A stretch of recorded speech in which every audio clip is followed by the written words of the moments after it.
সবাই কেমন আছেন? আশা করি ভালো আছেন। আজকে যা রান্না করব তার শব্দটা আগে শুনে নেন।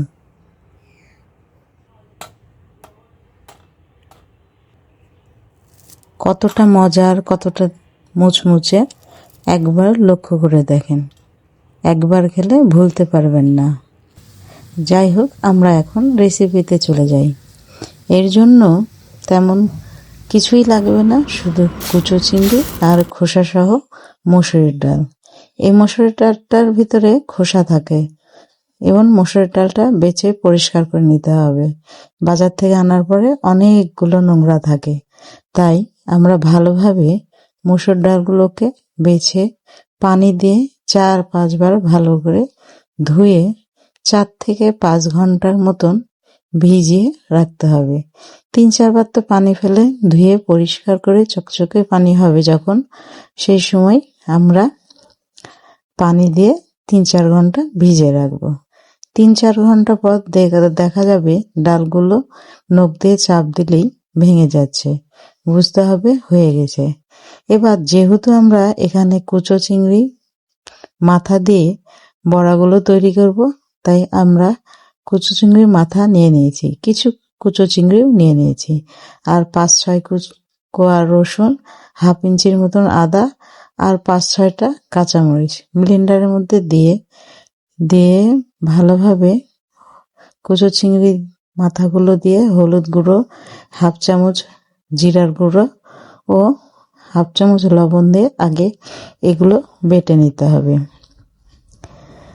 এখানে আধা ভাঙা মতন বেটে নেওয়ার পরে পানি ব্যবহার করা যাবে না। আর অন্যদিকে মসুর ডালগুলো একটি ছাকনায় পানি ঝরিয়ে নিতে হবে। এবার যখন মাথাগুলো পিষা হয়ে যাবে, সেই সময় আপনারা মসুর ডালগুলো দিয়ে আধা ভাঙা করে ভেঙে নিতে হবে। খুব মিহিরও দরকার নেই, আবার খুব একটা গোটা হয়েও থাকবে না। দেখেন আমি যেভাবে এটা বেটে নিয়েছি, দেখেন 2-1টা গোটা হয়ে আছে। চামচ দিয়ে নেড়ে চেড়ে ঘুরিয়ে ঘুরিয়ে ভালো করে পিষে একটি পাত্রের মধ্যে নিয়ে নিতে হবে। এবার কিছু পেঁয়াজ কুচি করে নিতে হবে।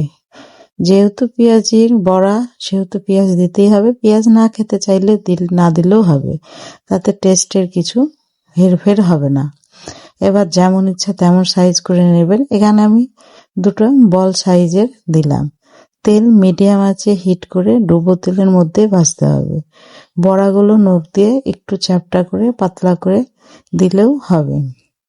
যেভাবেই দিবেন আস্তে হিটে মিডিয়াম ভাবে নাড়াচাড়া করে হালকা হাতে উল্টিয়ে মুচমুচা করে ভাজতে হবে। খুব বেশি হিট দেওয়া যাবে না, বেশি হিট দিলে পুড়ে যাবে। মুচমুচা করে এপিট ওপিট ভেজে নিলেই হয়ে যাবে আমাদের দুর্দান্ত মুচমুচা মসুর ডালের চিংড়ি মাছের মাথা দিয়ে বড়া।